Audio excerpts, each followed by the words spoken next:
All right, so we want to begin talking about Act 4 of Othello. And as we talk about this act, it's going to be very similar in some ways to Act 3, yet it sort of builds on the things that Act 3 was doing. Um, so be looking for that as what Shakespeare kind of does is continue to develop the motifs, the thematic ideas. He escalates the situation, keeps creating the tension. So that's one thing that we're really looking for as we move through Act 4, and as Shakespeare continues to kind of push the movement of the play. So it's no surprise to us that in scene 1 you have Iago continuing to play upon this idea of jealousy, and once again he's creating these very crude and heavy images to Othello. He keeps on putting these images in Othello's mind about, appearing to think of Cassio and Desdemona in bed together, them kissing in the private and alone, and he knows that these are the little pokes of poison that he's using on Othello. So at this point, Othello becomes so overcome with emotion that he sort of falls into this trance.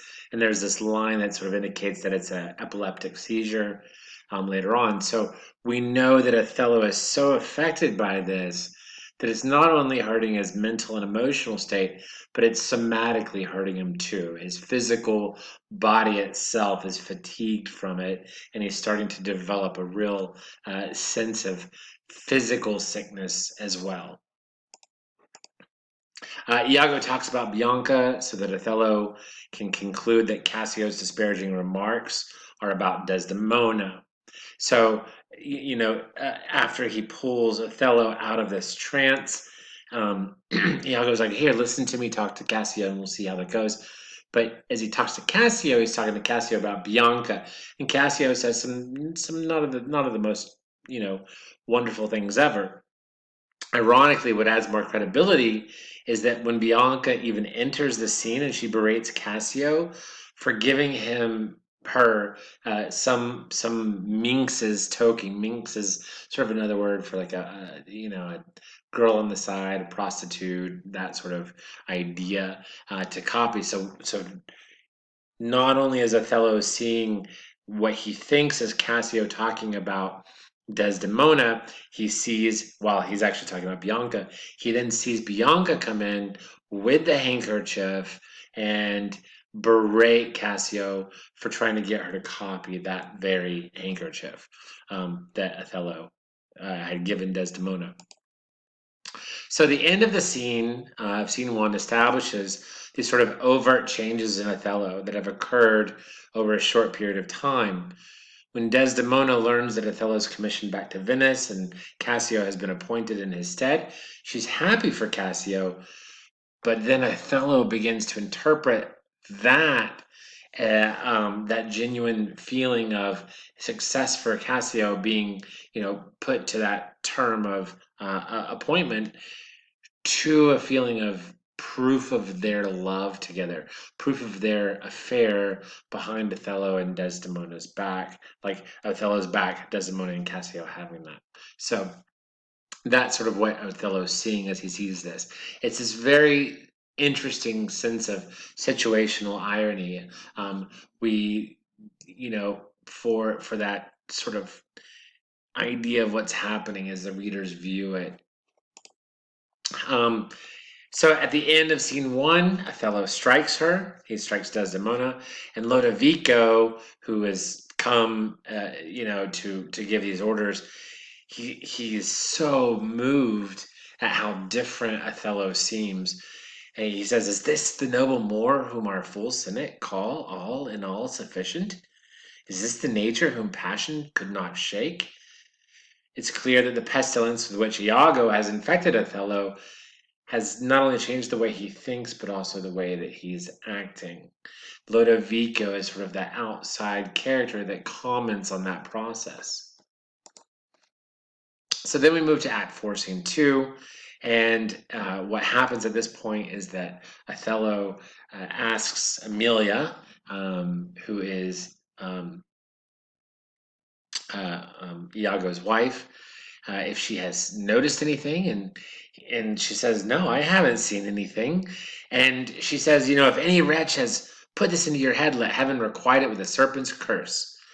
Which is, of course, another example of dramatic irony, because we, as the audience, recognize that it's her husband doing this very thing to Othello, and how true what she's saying really should be. So when Desdemona enters and Othello accuses her of being a whore, she's taken aback and she wonders why he's acting so crazy.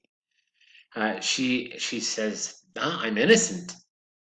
I'm completely innocent." And then Othello says that famous line, "I took you for that cunning whore of Venice that married Othello." So it's a very famous line that's said, and there's this interaction between the two of them, and it's in direct contrast to the previous scene and in the previous act, which they were both overjoyed at seeing each other in Cyprus when the first two meet.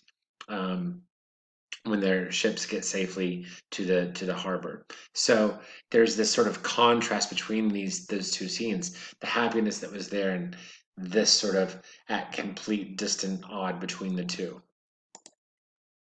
So ironically, Emilia adds that she believes that some most villainous knave, some scurvy fellow has affected Othello, to which Iago tells her to watch her words.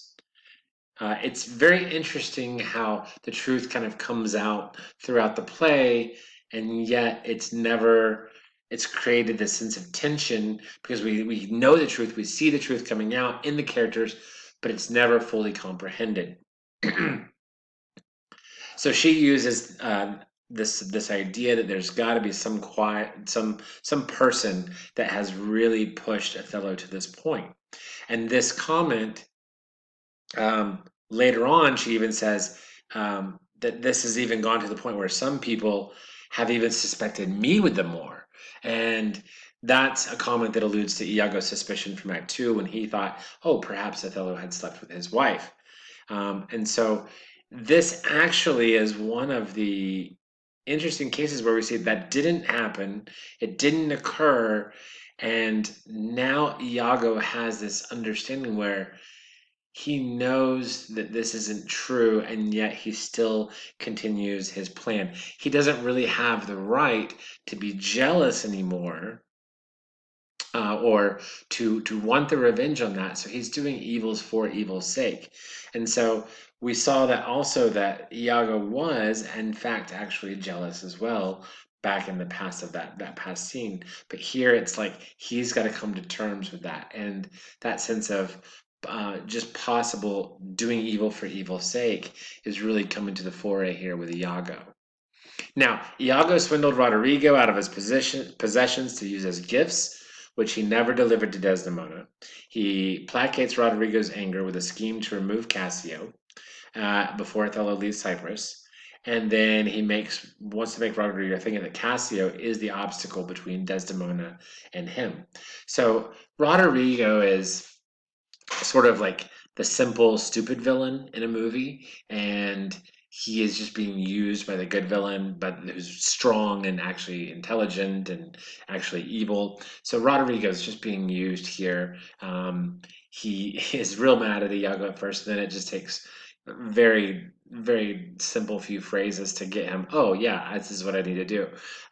Partly some of that may be because he is refusing to see the red flags in his development and wanting Desdemona. Maybe he's struck in lust or love or whatever it is. Either way, he does not come across as the most intelligent person within this act and the entire play, for that matter. In scene 3, the dominant impression in the scene is sort of one of this is going to happen. There's this sort of foreboding and imminent disaster developing. And as Othello leads Lodovico away, he tells Desdemona, go to bed on the instant. I will be returned. I will come to you forthwith. Dismiss your attendant. Othello wants Desdemona alone so he can carry out his revenge. And she is going to obey his directive. She's going to listen to him. She is a woman who is listening to her husband, who's trying to please him, who's trying to do what is right the entire time.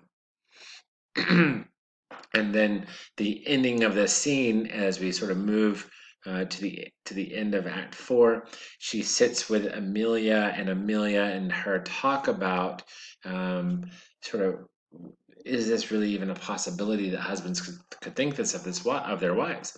Desdemona starts this with sort of this, she's preoccupied with this Willow song that's about her mother's maid, who was in love and she loved, and the person that she loved went crazy and forsook her. And so she sings this song, and that song itself is also a foreshadowing of her death. The song then is going to prompt Desdemona to ask Emilia about these men, and whether men are actually abusive. It shows really the innocence of Desdemona, maybe a sense of naivety, but Shakespeare draws Desdemona as a very innocent figure, a person who is an eternal optimist. It sort of makes what happens to her even worse. It's not that she's stupid, um, maybe some slight naivety, but that's what happens and comes with innocence. So that's the end of Act 4. It's a short act, and we are getting ready for Act 5, which is also short, which is going to culminate with sort of the explosiveness of what's going to happen in Othello. So until next time, we'll see you then.